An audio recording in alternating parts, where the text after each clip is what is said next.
ito ay isang lungsod na walang Diyos, kung saan maraming naninirahan ang nagpapakasasa sa mararangyang nagmamay-ari ng milyon-milyong dolyar na mga mansyon at mga mamahaling sasakyan at may personal na kayamanang higit sa daan-daang milyon.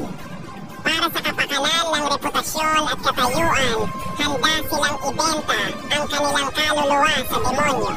Hindi sila sumasamba sa Diyos at ang ilan ay lantaran pang kinukutya siya.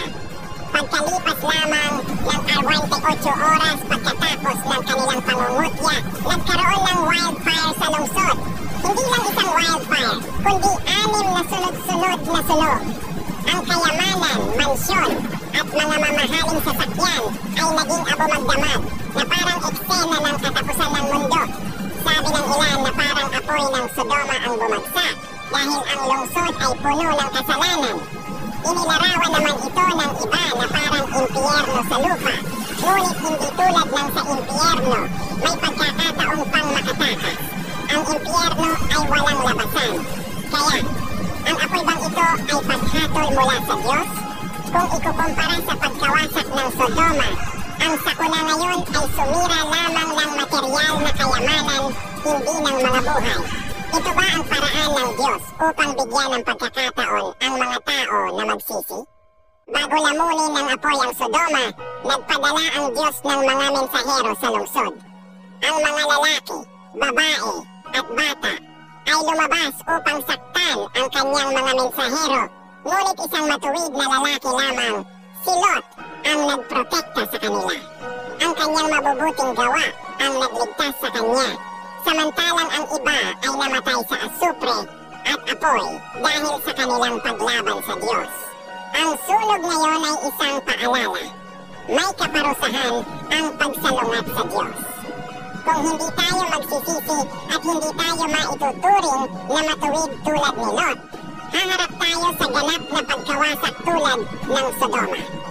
Sabi ng Diyos, sa madaling sabi, kapag nagagalit ang Diyos sa tao, umaasa siya na makakaya ng tao na magsisi ng tapat at umaasa siya na makikita ang tunay na pagsisisi ng tao kung saan ay patuloy niyang bukas palad na ipagkakaloob ang kanyang awa at pagpaparaya sa tao. Ibig sabihin nito na ang masamang pag-uugali ng tao ang nagdudulot ng puot ng Diyos. Samantalang ang awa at pagpaparaya ng Diyos ay ipagkakaloob sa mga nakikinig sa Diyos at tunay na nagsisisi sa harap niya sa mga makatatalikod sa kanilang masasamang gawi at maiiwan ang karahasan sa kanilang mga kamay. Marahil ang sunog ay hindi nangyari mismo sa tabi mo, ngunit ang malalaking sakuna ay hindi malayo. Maaaring hindi mo iniinsulto o sinasalungat ang Diyos, ngunit posibleng unti-unti kang nalalayo sa Kanya dahil sa tukso ng pera, sa kandong kasiyahan o sa sobrang pagiging abala. Kaya't kailangan nating lahat na magsisi. Ngayon, isang lungsod pa lamang ang nasusunog, ngunit sa huli ang buong tiwaling mundo ay haharap sa pagkawasak. Ito na ang huling pagkakataon natin upang magsisi. Nais ng Diyos na makita ang lahat na magsisi. Ayaw niyang masunog muli ang mga tao sa apoy. Ni ayaw niyang may mapunta sa walang hanggang apoy ng impyerno. Mga kaibigan, tayo ay tumugon sa tawag ng Diyos, talikuran ng kasalanan, at lumapit sa Kanya na may pagsisisi. Kung ikaw ay handa, Amen.